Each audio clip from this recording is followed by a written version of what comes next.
Hello, ഇന്നത്തെ കഥയിലേക്ക് എല്ലാവർക്കും സ്വാഗതം. ചാനൽ ആദ്യമായിട്ട് കാണുന്നവരാണെങ്കിൽ ഒന്ന് സബ്സ്ക്രൈബ് ചെയ്തിട്ട് ലൈക്ക് ചെയ്യണേ. അങ്ങനെ രേവതിയെ കണ്ടിട്ട് വീട്ടിലുള്ള എല്ലാവരോടും മാപ്പ് പറയാൻ വേണ്ടിയിട്ടാണ് ശരത്തിനെ ലക്ഷ്മി പറഞ്ഞു വിട്ടിട്ടുണ്ടായിരുന്നത്. പക്ഷേ ഇവിടെ വന്ന സമയത്ത് ശരത്തിനെ ചന്ദ്രയും ബാക്കിയുള്ള എല്ലാവരും തന്നെ ഒരുമാതിരി മോഷ്ടിക്കാൻ വന്ന ഒരാളെ പോലെയാണ് ബിഹേവ് ചെയ്യുന്നത്. അതുമാത്രമല്ല, ശരത്തിൻ്റെ കോളേജിലേക്ക് കൊണ്ടുവന്ന ബാഗൊക്കെ തുറന്ന് പരിശോധിക്കുകയാണ്. ഈ വീട്ടിൽ നിന്നും എന്തെങ്കിലും മോഷ്ടിച്ച് കൊണ്ടുപോയിട്ടുണ്ടോ എന്നൊക്കെ അറിയാൻ. രേവതി ഒരുപാട് തടയാൻ ശ്രമിച്ചെങ്കിലും ചന്ദ്രയും ശ്രുതിയൊന്നും അത് വകവെക്കുന്ന കൂടി ഉണ്ടായിരുന്നില്ല. അവസാനം രേവതി അവനോട് എങ്ങനെയൊക്കെ പൊയ്ക്കോ എന്ന് പറയാണ്. പക്ഷെ അപ്പോഴേക്കും വീണ്ടും ശ്രുതി ഇടയിൽ കയറുകയാണ്. അങ്ങനെ നീ പോയാൽ എങ്ങനെയാ, നിൻ്റെ ദേഹം പരിശോധിക്കണം എന്ന് പറഞ്ഞിട്ട് അവൻ്റെ മേലൊക്കെ പരിശോധിക്കുകയാണ്. കുറേ ക്ഷമിച്ചതിന് ശേഷം അവസാനം അവൻ്റെ ശരത്ത് ശ്രുതിയുടെ ഷർട്ടിനെ കുത്തിപ്പിടിക്കുകയാണ്. ആ സമയത്ത് ശരിക്കും എല്ലാവരും ഒന്ന് വരണ്ടു പോയിട്ടുണ്ടായിരുന്നു. കാരണം ശരത്ത് അങ്ങനെ തിരിച്ചു ചെയ്യുന്ന ആരും പ്രതീക്ഷിച്ചിട്ടുണ്ടായിരുന്നില്ല. മാത്രമല്ല, ശ്രുതി ആകെ ഒന്ന് വിരളി പിടിച്ച പോലെ നിൽക്കുകയാണ്. ആ സമയത്ത് പിന്നെ ശ്രുതി ഇടയിൽ കയറുന്നുണ്ടായിരുന്നു. കാരണം അവർ രണ്ടുപേരെയും പിടിച്ചു മാറ്റാൻ ശ്രമിച്ച സമയത്ത് ശ്രുതി ഇടയിൽ കയറിയിട്ട് ശരത്തിൻ്റെ കവളത്ത് നോക്കിയിട്ടൊന്ന് പൊട്ടിക്കുകയാണ്. ആ സമയത്ത് എല്ലാവരും ഒന്ന് ഞെട്ടിപ്പോയി. അതുപോലെ തന്നെ രേവതിയാണെങ്കിലും ദേഷ്യത്തോടെ വിളിക്കുന്നുണ്ട്, ശ്രുതി, നീ എന്തിനാ ഇപ്പം എൻ്റെ അനിയനെ അടിച്ചത്? ഇവനെ അടിക്കാൻ നിനക്കെന്താ അധികാരം? ആ സമയത്ത് ശ്രുതി തിരിച്ചു പറയാണ്, ഇവനെ ശ്രുതിയുടെ ഷർട്ടിന് പിടിച്ച് അടിക്കാൻ നോക്കുമ്പോൾ ഞാൻ നോക്കി നിൽക്കണോ? അപ്പം രേവതിയും ദേഷ്യത്തോടെയാണ് ചോദിക്കുന്നത്, ഇവൻ അയാളെ അടിക്കാൻ നോക്കിയിരുന്നോ? എന്ത് ധൈര്യത്തിലാണ് നീ ഇവൻ്റെ മേൽ കൈവച്ചത്? ശ്രുതി തിരിച്ചൊന്നും പറയാതെ നിൽക്കുന്ന കണ്ടപ്പോഴേക്കും ചന്ദ്ര ഇടയിൽ കയറുകയാണ്. വായടക്കടി, ഇവനെ അടിച്ചതിന് നീ ഇവളെ തിരിച്ചടിക്കുവോ? രേവതിയും ശ്രുതിയും പരസ്പരം മുറുമുറുപ്പോടെ മുഖത്തോട് മുഖം നോക്കി നിൽക്കുകയാണ്. എന്താ ചെയ്യേണ്ടതെന്ന് അറിയാതെ രവിയും. ആ സമയത്ത് ചന്ദ്ര ശ്രുതിയോട് പറയുന്നുണ്ട്, എന്താടാ നീ നോക്കി നിൽക്കുന്നേ, ഈ കള്ളനെ പിടിച്ച് പുറത്താക്ക്. അപ്പോഴേക്ക് ശ്രുതിയെ പിടിച്ചു മാറ്റിയിട്ട് ശരത്തിനെ പിടിച്ചൊരു തള്ളു കൊടുക്കുകയാണ്. ശരത്താണെങ്കിൽ നേരെ പോയിട്ട് വീണിട്ടുണ്ടായിരുന്നത് വീട്ടിനകത്തേക്ക് കയറി വരുന്ന സച്ചിയുടെ ദേഹത്തേക്കാണ്. സച്ചിയും ശ്രീയും പുറത്തുനിന്ന് കയറി വരികയായിരുന്നു. സച്ചിയുടെ കൈകളിലേക്കാണ് ശരത്ത് ചെന്ന് വീണത് എന്ന് കണ്ടതും എല്ലാവരുടെ മുഖത്തൊരു പരിഭ്രമം നിറയാണ്. കാരണം അതുവരെ സച്ചി അവിടെ ഇല്ലാതിരുന്നതിൻ്റെ ഒരു അഹങ്കാരമായിരുന്നു എല്ലാവർക്കും. സച്ചി എല്ലാവരെയും കൂർപ്പിച്ച് നോക്കുന്നുണ്ട്. രേവതിയുടെ നിറഞ്ഞ കണ്ണുകളും ഒക്കെ കാണുന്ന സമയത്ത് സച്ചിക്ക് ഏറെക്കുറെ കാര്യം പിടികിട്ടി. അപ്പോഴേക്കും ശ്രീയും ചോദിക്കുന്നുണ്ട്, എന്താടാ പറ്റിയത്? സച്ചി എല്ലാവരെയും നോക്കിയതിന് ശേഷം അകത്തേക്ക് ശരത്തിനെ വിളിച്ചുകൊണ്ട് കയറി വരികയാണ്. എന്നിട്ട് എല്ലാവരോടായിട്ട് ചോദിക്കുന്നുണ്ട്, എന്താ ഇവിടെ നടക്കുന്നേ? ആ സമയത്ത് ചന്ദ്രയാണ് മറുപടി പറയുന്നത്, എന്തിനാടാ നീ ഇവനെ അകത്തേക്ക് പിടിച്ചുകൊണ്ട് വന്നത്? ഇവനൊരു കള്ളനാ. അന്ന് നിന്റെ ബൈക്ക് മോഷ്ടിച്ചത് ഇവനാ. അപ്പോഴേക്കും സച്ചി കൂളായിട്ട് പറയാണ്, അതെനിക്കറിയാം. അത് കേട്ടത് ശ്രുതിയും ചന്ദ്രയും പരസ്പരം മുഖത്തോട് മുഖം നോക്കുകയാണ്. അതിനിപ്പോൾ എന്താ, നിങ്ങൾക്ക് എന്താ അതിന് പ്രശ്നം? സച്ചി ചോദിക്കുന്നുണ്ട്. ഇങ്ങനെ ഒരു കുടുംബത്തിൽ നിന്നാണല്ലോടാ നീ പെണ്ണ് കെട്ടിയത്. കഷ്ടം. അപ്പോൾ സച്ചിയും കൂളായിട്ട് പറയാണ്, കുടുംബ മഹിമയൊക്കെ വിട്. ഞാൻ അന്തസ്സുള്ള കുടുംബത്തിൽ നിന്ന് തന്നെയാണ് കല്യാണം കഴിച്ചത്. ബൈക്ക് മോഷ്ടിച്ചതൊക്കെ പഴയ കഥയാ. അതെന്തിനാ നിങ്ങൾ ഇപ്പം എടുത്തിട്ടത്? അത് കേട്ടത് ശ്രുതി പറയുന്നുണ്ട്, അമ്മേ ഇവനോടൊന്നും സംസാരിക്കാൻ നിൽക്കണ്ടമ്മേ. ഇവനോ ഒരു കുടിയൻ.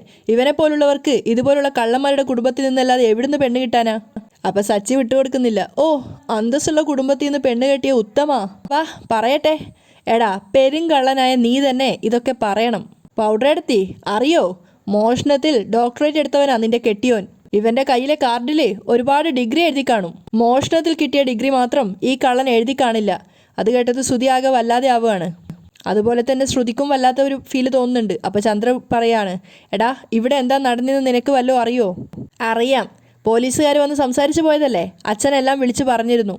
സച്ചി കൂളായിട്ട് അച്ഛനെ നോക്കിയിട്ടാണ് പറയുന്നത്. ആ സമയത്ത് ചന്ദ്രയും രവിയെ നോക്കുകയാണ്. പെട്ടെന്നാണ് ശ്രീയുടെ കണ്ണിൽ ആ കാഴ്ച കാണുന്നത്. ശരത്തിൻ്റെ ബുക്കൊക്കെ വലിച്ചിട്ടുണ്ടായിരുന്നല്ലോ, അതൊക്കെ നിലത്തവിടെ കിടക്കുന്ന കണ്ടപ്പോൾ ശ്രീ ചോദിക്കുന്നുണ്ട്, ഇതെന്താ ബുക്സൊക്കെ നിലത്ത് വീണ് കിടക്കുന്നേ? അപ്പം കരഞ്ഞുകൊണ്ട് രേവതി പറയാണ്, ശരത്ത് ഇവിടെ നിന്ന് എന്തെങ്കിലും എടുത്തിട്ടുണ്ടോ എന്ന് നോക്കാൻ ഇയാൾ ചെക്ക് ചെയ്തിട്ട് താഴെ ഇട്ടതാ. അത് കേട്ടത് ശ്രീ വരെ ചോദിച്ചു പോയി, എന്താ ഏട്ടാ ഈ കാണിച്ചേ? ശ്രുതി തലതാഴ്ത്തി നിൽക്കുകയാണ്. അപ്പോൾ സച്ചി ദേഷ്യത്തോടെ പറയുന്നുണ്ട്, കിട്ടിയ അവസരം നീ മുതലാക്കിയല്ലേടാ. അത് കഴിഞ്ഞ് ശരത്തിനോട് പറയണവൻ, ഇവൻ ചെയ്തതിനൊക്കെ നീ നിന്നു കൊടുത്തു അല്ലേ? എടാ വാഴയാ ഇവൻ, വെറും വാഴ. ഒരു കാറ്റ് വന്നാൽ വീഴും. നിനക്ക് 2 കൊടുക്കായിരുന്നില്ലടാ ഇവനെ. അത് കേട്ടത് ചന്ദ്ര പറയുന്നുണ്ട്, നീ എന്താടാ ഇവനെ കൊണ്ട് എൻ്റെ മോനെ തല്ലിക്കാൻ നോക്കുവാണോ? ഇവൻ ശ്രുതിയുടെ ഷർട്ടിന് കയറി പിടിച്ചതാ. പക്ഷേ ശ്രുതി അവൻ്റെ കവിളത്തിട്ടൊന്ന് പൊട്ടിച്ചതുകൊണ്ട് അവൻ പേടിച്ച് പിന്മാറിയതാ. ചന്ദ്ര അഭിമാനത്തോടെയാണ് പറഞ്ഞത്. പക്ഷെ അത് കേട്ടത് സച്ചിയുടെ രക്തം വീണ്ടും തിളക്കുകയാണ്. ഡീ, അവൾ ശ്രുതിയെ നോക്കിയിട്ട് അവൻ പൊട്ടിത്തെറിക്കുകയാണ്. നീ എന്തിനാ ഇവനെ അടിച്ചേ? അത് ശ്രുതിയെ ഇവൻ അടിക്കാൻ നോക്കിയപ്പോൾ ഞാൻ അവനെ അടിച്ചതാ.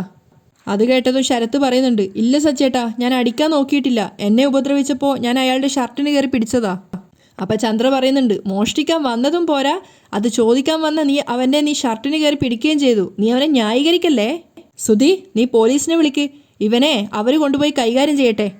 അപ്പോഴേക്ക് രവി പറയുന്നുണ്ട്, ചന്ദ്രേ, നീ വെറുതെ ആവശ്യമില്ലാത്ത പ്രശ്നങ്ങൾ ഉണ്ടാക്കല്ലേ. അപ്പോൾ ചന്ദ്ര ദേഷ്യത്തോട് പറയാണ്, നിങ്ങൾ ഈ കാര്യത്തിൽ ഇടപെടേണ്ട, നിങ്ങളിവിടെ മിണ്ടാതിരുന്നാൽ മതി. ശ്രുതി, നീ ചെന്ന് പോലീസിനെ വിളിക്ക്. അപ്പോഴേക്കും ശ്രുതി വേഗം പോലീസിനെ വിളിക്കാൻ വേണ്ടി പോവാണ്. അപ്പോൾ സച്ചി പറയുന്നുണ്ട്, വിളിക്ക്, പോലീസിനെ വിളിക്ക്, അവർ വരട്ടെ. ശരത്തിനെയല്ല അവർ കൊണ്ടുപോകാൻ പോകുന്നത്, നിന്റെ കെട്ടിയോനെ ആയിരിക്കും. അത് കേട്ടതും എല്ലാവരും ശരിക്കും ഞെട്ടുകയാണ്. അപ്പോൾ സച്ചി പറയുന്നുണ്ട്, വിളിക്ക്, പെട്ടെന്ന് വിളിക്ക്. ഒരു പ്രത്യേക സാഹചര്യത്തിൽ ഇവൻ എൻ്റെ ബൈക്ക് എടുത്തിരുന്നു. ആ കേസൊക്കെ മുമ്പേ കോംപ്രമൈസ് ആക്കിയതാ. എനിക്കൊരു പരാതിയുമില്ല. ഇപ്പം അവൻ മോഷ്ടിച്ചിട്ടില്ല. പിന്നെ പോലീസ് വന്നാൽ എങ്ങനെ പിടിച്ചോണ്ട് പോവും? പോലീസ് വരട്ടെ, അവര് വെറും കൈയോടെ മടങ്ങിപ്പോവേണ്ടി വരില്ല. അറസ്റ്റ് ചെയ്യാൻ ഒറിജിനൽ കള്ളൻ ഇവിടെ ഉണ്ടല്ലോ. ശ്രുതിക്ക് നേരെ വിരൽ ചൂണ്ടിക്കൊണ്ടാണ് പറയുന്നത്. എനിക്കും ശ്രീകാന്തിനും കൂടി അവകാശപ്പെട്ട കാശ് എടുത്തിട്ടാ ഇവൻ ഓടിപ്പോയത്. ശ്രുതി ആകെ വിയർത്ത് വല്ലാതെ ആയിട്ടുണ്ടായിരുന്നു. അപ്പോൾ സച്ചി പറയുന്നുണ്ട്, പല വകുപ്പുകളും ചേർത്ത് ഇവനെതിരെ കേസെടുക്കാം. ശ്രുതി ആകെ തലതാഴ്ത്തി നിൽക്കുകയാണ്. അവർക്ക് ഞങ്ങൾ പരാതി എഴുതി കൊടുക്കാം, പിടിച്ചോണ്ട് പോയി ജയിലിലിടട്ടെ ഇവനെ അവര്. ശ്രുതിയും ചന്ദ്രയൊക്കെ ആകെ വല്ലാതായി നിൽക്കുകയാണ്. അപ്പോൾ സച്ചി പറയുന്നുണ്ട്, 50 ലക്ഷം രൂപയും കൊണ്ടാ ഇവൻ ഓടിപ്പോയത്. ഞാൻ പോലീസിൽ പരാതി കൊടുക്കട്ടെ എന്ന് സച്ചി ശ്രുതിയോടെ നേരെ പൊട്ടിത്തെറിക്കുകയാണ്. അപ്പോൾ ശ്രുതി പറയുന്നുണ്ട്, ശ്രുതി ഈ കാശ് മോഷ്ടിച്ചിട്ടൊന്നുമില്ല, കൊടുത്ത കാശ് വാങ്ങിച്ചതാ. അപ്പോൾ സച്ചി പറയുന്നുണ്ട്, ഇവൻ അച്ഛനെ പറ്റിച്ച കാശുമായിട്ട് മുങ്ങിയതാ. ആ കാശ് ഇവനൊരു പെണ്ണിന് കൊണ്ടുപോയി കൊടുത്തു, അവൾ ആ കാശുമായിട്ട് മുങ്ങി. ശ്രുതി തലതാഴ്ത്തി നിൽക്കുകയാണ് നാണക്കേടുകൊണ്ട്. അപ്പോൾ സച്ചി പറയുന്നുണ്ട്, ആ പെണ്ണിൻ്റെ പേരിൽ ഇവൻ പോലീസിൽ പരാതി കൊടുത്തു. ആ കേസിൻ്റെ കാര്യത്തിനാണ് പോലീസ് ഇവിടെ വന്നത്. ആ പെണ്ണിനെതിരെ ഇവന് കേസ് കൊടുക്കാമെങ്കിൽ ഇവനെതിരെ ഞങ്ങൾക്കും കേസ് കൊടുത്തൂടെ? രണ്ടുപേരും ചെയ്തത് ഒരേ കുറ്റമല്ലേ? ശ്രുതിക്കും തിരിച്ചു പറയാൻ ഒന്നുമില്ലായിരുന്നു. ചന്ദ്രയുടെ നാവ് പോലും അടഞ്ഞു പോയിട്ടുണ്ടായിരുന്നു. അപ്പോഴാണ് രേവതി തല ഉയർത്തിപ്പിടിച്ച് നിന്നത്. അപ്പോൾ സച്ചി ശ്രുതിയോട് ചോദിക്കുന്നുണ്ട്, എന്താ പോലീസിനെ വിളിക്കുന്നില്ലേ? കള്ളൻ്റെ ഭാര്യ അമ്മ എന്താ ഒന്നും മിണ്ടാത്തേ? ശരിക്കും പറഞ്ഞ രേവതിക്ക് നല്ല സന്തോഷം വന്നിട്ടുണ്ടായിരുന്നു. കാരണം അത്രയേറെ അവരെ അപമാനിച്ചിട്ടുണ്ടായിരുന്നു. അപ്പോൾ രവി പറയുന്നുണ്ട്, സച്ചി വിടടാ. ആ സമയത്ത് സച്ചി ശരത്തിനോട് ചോദിക്കുന്നുണ്ട്, ശരത്തെ, ഇവിടെ ഇങ്ങനെ ഒരു പ്രശ്നമുള്ളത് അറിയാതെയാണോ നീ വന്നത്? അപ്പം ശരത്ത് പറയാണ്, പോലീസ് വന്നതും പറഞ്ഞതൊക്കെ ചേച്ചി വിളിച്ചപ്പോൾ പറഞ്ഞിട്ടുണ്ടായിരുന്നു. അപ്പോൾ ഇവരോടൊക്കെ ക്ഷമ ചോദിക്കാനാണ് ഞാൻ വന്നത്. അത് കേട്ടതും ശരിക്കും പറഞ്ഞാൽ എല്ലാവരും വല്ലാതെ ആയിട്ടുണ്ടായിരുന്നു. അപ്പോൾ സച്ചി ചോദിക്കുകയാണ്, കേട്ടല്ലോ, ക്ഷമ ചോദിക്കാൻ വന്നവനെ കള്ളൻ എന്ന് വിളിച്ച് അടിച്ചിറക്കി. എന്നിട്ട് ശ്രുതിയോട് ചോദിക്കുകയാണ്, നീയൊക്കെ എന്തിനാടാ പഠിച്ചത്? അതിൻ്റെ വിവരമുണ്ടോ നിനക്ക്?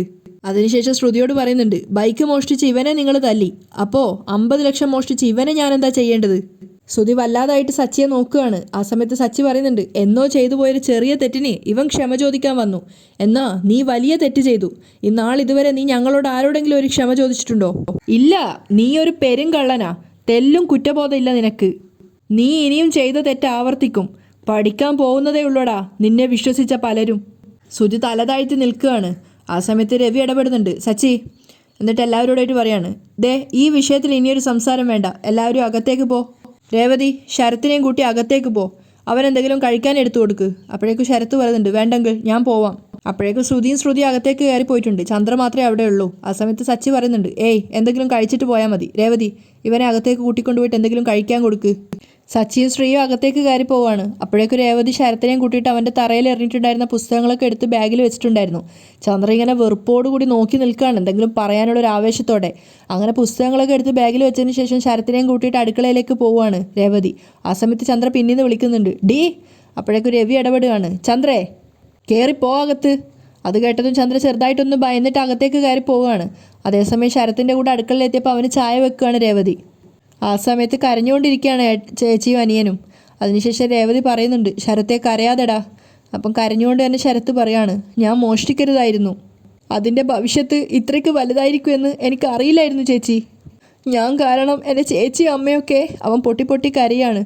അപ്പോൾ കരഞ്ഞുകൊണ്ട് തന്നെ രേവതി പറയുന്നുണ്ട്, കരയാതെ വീട് ശരത്തെ. പണക്കാരൻ എത്ര കോടി രൂപ മോഷ്ടിച്ചാലും ആൾക്കാരെല്ലാം അത് വേഗം മറക്കും. എന്നാൽ പാവപ്പെട്ടവൻ 1 രൂപ മോഷ്ടിച്ചാലും ജീവിതാവസാനം വരെ അവന് കള്ളൻ എന്ന പേരുണ്ടാവും. ആരും അത് മറക്കില്ല. ഒരിക്കലൊരു തെറ്റ് ചെയ്തു, പിന്നീട് നീ അത് ആവർത്തിച്ചിട്ടില്ല. എന്നിട്ടും അന്നത്തെ സംഭവം എടുത്തിട്ട് എല്ലാവരും നിന്നെ ഇനി ഒരിക്കലും 1 രൂപ പോലും മോഷ്ടിക്കരുത്. ഇതൊരു പാഠമാ മോനെ. രേവതി കരഞ്ഞുകൊണ്ടാണ് അനിയൻ ഉപദേശിക്കുന്നത്. അപ്പോൾ കരഞ്ഞുകൊണ്ട് തന്നെ ശരത്തും പറയുന്നുണ്ട്, ഇല്ല ചേച്ചി, ഇനി ഞാൻ തെറ്റ് ചെയ്യില്ല, മോഷ്ടിക്കില്ല. അപ്പോൾ രേവതി പറയുന്നുണ്ട്, ഇവിടെ നടന്നതൊന്നും നീ അമ്മയോട് പറയരുത്, അമ്മയ്ക്കത് വിഷമാവും. ഇല്ല ചേച്ചി, ഞാൻ പറയില്ല. ശരത്തും കരഞ്ഞുകൊണ്ട് പറയാണ്. രേവതി അവനെ സമാധാനിപ്പിക്കുന്നുണ്ട്, പോട്ടെ കരയണ്ട എന്നൊക്കെ പറഞ്ഞിട്ട്. അപ്പോൾ ശരത്തിന് നല്ല കുറ്റബോധവും സങ്കടം ഒക്കെ ഉണ്ടായിരുന്നു. അവൻ ചേച്ചിയുടെ കൈ പിടിച്ചിട്ട് വീണ്ടും കരയാണ്. അങ്ങനെ കുറച്ച് നേരത്തിന് ശേഷം ശ്രീകാന്ത് വർഷയെ ഡ്രോപ്പ് ചെയ്യാൻ വേണ്ടി പോയിരിക്കുകയാണ്. ആ സമയത്ത് വർഷ അവിടെ ഇറങ്ങിയപ്പോൾ പറയുന്നുണ്ട്, വൈകുന്നേരം പിക്ക് ചെയ്യാൻ വരുമല്ലോ അല്ലേ, വരണോ? വൈകുന്നേരം 6 മണിക്ക് തന്നെ പിക്ക് ചെയ്യാൻ വന്നില്ലെങ്കിൽ നീ പിണങ്ങും അല്ലേ? ശ്രീ പുഞ്ചിരിച്ചുകൊണ്ട് ചോദിക്കുകയാണ്. നീ വന്നില്ലെങ്കിൽ ഞാൻ നിന്റെ റെസ്റ്റോറൻറ്റിലെത്തും. എന്തായാലും നിന്റെ ബൈക്കിൽ കയറിയാൽ ഞാൻ പോവും. അപ്പോൾ ശ്രീയും പുഞ്ചിരിച്ചുകൊണ്ട് പറയുന്നുണ്ട്, ശരി ഞാൻ വരാം. അതിനുശേഷം അവളെ പിക്ക് ചെയ്തതിന് ശേഷം ശ്രീ അവിടുന്ന് പോവുകയാണ്. കുറച്ച് ദൂരം പോയതിന് ശേഷം അവൻ്റെ മുന്നിലേക്ക് വന്നിട്ട് ഒരു ബൈക്ക് നിർത്തുന്നുണ്ടായിരുന്നു. അപ്പോൾ അയാൾ ശ്രീ ആയിട്ട് വെറുതെ പ്രശ്നം ഉണ്ടാക്കുകയാണ്. മുഖത്ത് കണ്ണിലേടാ നിനക്ക്, ഇപ്പം ഇടിച്ചേനല്ലോ. അപ്പോൾ ശ്രീ പറയുന്നുണ്ട്, ഓഹോ ഇപ്പം എൻ്റെ പേരിലായ കുറ്റം, നീയല്ലേ റോങ് സൈഡ് കയറി വന്നത്. അപ്പോഴേക്കും ഗുണ്ടകളെ പോലെ തോന്നിക്കുന്ന രണ്ടുപേരും കൂടെ ശ്രീയുടെ വലതുവശത്ത് വന്ന് നിർത്തുന്നുണ്ട്. ശ്രീ അവരെയും തിരിഞ്ഞു നോക്കിയിട്ട് മുന്നിൽ നിൽക്കുന്ന ചെറുപ്പക്കാരനോട് പറയുന്നുണ്ട്, വണ്ടി എടുത്ത് മാറ്റടാ. നീ എന്താടാ ഒച്ച വെക്കുന്നേ? വണ്ടി എടുത്ത് മാറ്റിയില്ല നീ എന്ത് ചെയ്യും? അവൻ തിരിച്ചു ചോദിക്കുകയാണ്. അവർ 3 പേരും ബൈക്കിൽ നിന്ന് ഇറങ്ങുകയാണ്. ആ സമയത്ത് ശ്രീ ബൈക്കിൽ തന്നെ ഇരിക്കുന്നുണ്ട്. അവൻ ചോദിക്കുന്നുണ്ട്, വണ്ടി ഇടിക്കാൻ നോക്കിയിട്ട് ബഹളം വെക്കുന്നോടാ, വണ്ടി നിറങ്ങടാ. നീ ആരാ, റോമിയോ? അപ്പോൾ ശ്രീക്ക് ഏകദേശം മനസ്സിലായി, നിങ്ങൾ പ്രശ്നം ഉണ്ടാക്കാനായിട്ട് കരുതിക്കുട്ടി ഇറങ്ങിയതാ അല്ലേ? ആണെങ്കിൽ പെൺകുട്ടികളെ വലവീശി പിടിക്കാൻ ഇറങ്ങിയേക്കുവാ അല്ലേ? കയ്യും കാലും ഒടിച്ച് വീട്ടിലാക്കും ഞാൻ. അവൻ ശ്രീയെ ഭീഷണിപ്പെടുത്തുകയാണ്. അപ്പോൾ ശ്രീയും വിട്ടുകൊടുക്കുന്നില്ല. പോടാ, നീ ചെന്ന് ചെറിയ കുട്ടികളെ നോക്കി ഭീഷണിപ്പെടുത്ത്, അവർ വേണേൽ പേടിച്ച് കരയുമായിരിക്കും. എന്നോട് വേണ്ട എന്നും പറഞ്ഞ് ശ്രീ വീണ്ടും ബൈക്കിലേക്ക് കയറാൻ പോകുമ്പോഴേക്കും അയാൾ ശ്രീയെ പിടിച്ച് തല്ലുകയാണ്. അതുപോലെ തന്നെ ആ കൂട്ടത്തിലുള്ള 2 പേരും കൂടെ ചേർന്ന് ശ്രീയെ 3 പേരും കൂടെ ആക്രമിക്കുന്നുണ്ട്. ശ്രീ കുറേയൊക്കെ ചേർത്ത് നിൽക്കാൻ നോക്കുന്നുണ്ടെങ്കിൽ അവർ 3 പേരുള്ളത് കൊണ്ട് തന്നെ ശ്രീക്ക് ഒരുപാട് നേരമൊന്നും പിടിച്ചു നിൽക്കാൻ പറ്റുന്നില്ല. അപ്പോഴാണ് അതുവഴി സച്ചി പാസ് ചെയ്ത് പോകുന്നുണ്ടായിരുന്നത്. തല്ല് കണ്ടിട്ട് അവൻ വണ്ടി നിർത്തുകയാണ്. പെട്ടെന്ന് നോക്കുന്ന സമയത്ത് ശ്രീയാണ് തല്ലുന്നതെന്ന് മനസ്സിലായിട്ട് സച്ചി ഇറങ്ങി വരുന്നുണ്ട്. സച്ചി ശ്രീയെ രക്ഷിക്കാൻ വേണ്ടി തല്ലുകയാണ്. അവനോട് ചോദിക്കുന്നുണ്ട്, ആരാ ഇതൊക്കെയെന്ന്. അറിയില്ലേട്ടാ. പിന്നെ ശ്രീക്ക് തല്ലേണ്ടി വന്നിട്ടില്ല. ബാക്കി തല്ല് മൊത്തം സച്ചിയാണ് കൊടുത്തോണ്ടിരുന്നത്. അവസാനം ആദ്യം വന്നിട്ടുണ്ടായിരുന്ന ചെറുപ്പക്കാരനെ തല്ലിക്കൊണ്ടിരിക്കുമ്പോഴാണ് അവൻ പറയുന്നത്, സച്ചേട്ടാ തല്ലല്ലേ സച്ചേട്ടാ, അറിയാതെ പറ്റിപ്പോയതാ. അപ്പോഴാണ് സച്ചി അവനെ നോക്കുന്നത്. നീ സജീവൻ്റെ അനിയനല്ലേ? അതെ ഏട്ടാ. നീ എന്തിനാണ് എൻ്റെ അനിയനെ തല്ലിയത്? നിങ്ങളുടെ അനിയനാണെന്ന് എനിക്ക് അറിയില്ലായിരുന്നു സച്ചേട്ടാ. സോറി സച്ചേട്ടാ. Sorry brother. ശ്രീകാന്തിനെ നേരെ നോക്കി പറയാണ്. അപ്പോൾ സച്ചി ചോദിക്കുന്നുണ്ട്, എന്തിനാ ഇവനെ തല്ലിയത്? ആര് പറഞ്ഞിട്ടാ? ജീവിക്കണ്ടേ, കാശിന് വേണ്ടിയിട്ടാ സച്ചേട്ടാ. ആര് പറഞ്ഞിട്ടാ നിങ്ങൾ ഇവനെ തല്ലിയത്? ആദ്യം നമ്മൾ പറയാൻ മടിച്ചെങ്കിലും സച്ചി ഒന്നുകൂടി ഭീഷണിപ്പെടുത്തുമ്പോഴേക്കും അവൻ പറഞ്ഞു, മധുസൂദനൻ സാറില്ലേ ഗതാഗത വകുപ്പിൽ ജോലി ചെയ്യുന്നേ. അത് കേട്ടതും സച്ചിയും ശ്രീയും ഞെട്ടുകയാണ്. രണ്ടാളും രണ്ടർത്ഥത്തിലാണെന്ന് മാത്രം. സച്ചി കരുതുന്നത് അച്ഛനുള്ള ദേഷ്യത്തിനാണ് ശ്രീയെ ഉപദ്രവിച്ചതെന്നാ. പക്ഷേ ശ്രീക്കറിയായിരുന്നു വർഷയുടെ പിന്നാലെ നടക്കുന്നത് കൊണ്ടാണെന്ന്. ആ സമയത്ത് അവൻ പറയുന്നുണ്ട്, ആ സാറാണ് കാശ് തന്നിട്ട് തല്ലാൻ പറഞ്ഞത്.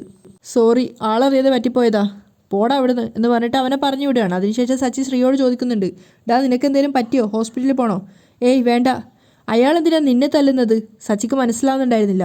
അച്ഛനും അദ്ദേഹവും തമ്മിലുള്ള വിഷയത്തിൽ നീ ഇടപെട്ടോ? ഏയ് ഇല്ല. ശ്രീക്ക് തല്ല് വന്ന വഴി മനസ്സിലായിട്ടുണ്ടായിരുന്നു. പക്ഷേ സച്ചിയോട് പറയാനുള്ള ധൈര്യം അവനുണ്ടായിരുന്നില്ല. പിന്നെ കൂടുതൽ പ്രശ്നമാക്കേണ്ട വെച്ചിട്ട് ശ്രീ പറയുന്നുണ്ട്, അത് വിട്, ഏട്ടൻ പോയിക്കോ, ഞാൻ പോവുക. പക്ഷേ സച്ചി വിട്ടിട്ടുണ്ടായിരുന്നില്ല. ഡാ അച്ഛനോടുള്ള ദേഷ്യം നിന്നോട് തീർക്കുമായിരിക്കും അയാൾ. അത്രയ്ക്കായോ? ഇതിനെ തിരിച്ചു കൊടുത്തിട്ട് തന്നെ കാര്യം എന്നും പറഞ്ഞുകൊണ്ട് സച്ചി ഇറങ്ങിത്തിരിക്കുകയാണ്. ശ്രീ ഒരുപാട് തടയാൻ വേണ്ടി ശ്രമിച്ചിട്ടുണ്ടായിരുന്നു. പക്ഷേ സച്ചി അതൊന്നും വകവെക്കാതെ അവൻ്റെ കാറും കൊണ്ട് നേരെ പോയത് മധുസൂദനൻ്റെ വീട്ടിലേക്കാണ്. മധുസൂദൻ്റെ വീട്ടിലാണെങ്കിൽ ഇതൊന്നും അറിയാതെ അയാളും ഭാര്യയും ഭക്ഷണം കഴിക്കാനുള്ള ഒരുക്കത്തിലാണ്. സച്ചി നേരെ ആ വീട്ടിലേക്ക് പോകുന്നുണ്ട്. പിന്നാലെ തന്നെ ശ്രീയും സച്ചിയെ പേടിച്ചിട്ട് അങ്ങോട്ടേക്ക് പോകുന്നുണ്ടായിരുന്നു. ആ സമയത്ത് മധുസൂദനൻ ചിന്തിക്കുന്നുണ്ട്, ഞാൻ ആരാണെന്ന് ഇന്ന് ആ ഡ്രൈവറുടെ മകന് മനസ്സിലായി കാണും. സച്ചി ആ വീട്ടിൻ്റെ അകത്തേക്ക് കയറിയതും അവിടെയാണ് ഇന്നത്തെ എപ്പിസോഡ് വൈൻഡപ്പ് ചെയ്യുന്നത്.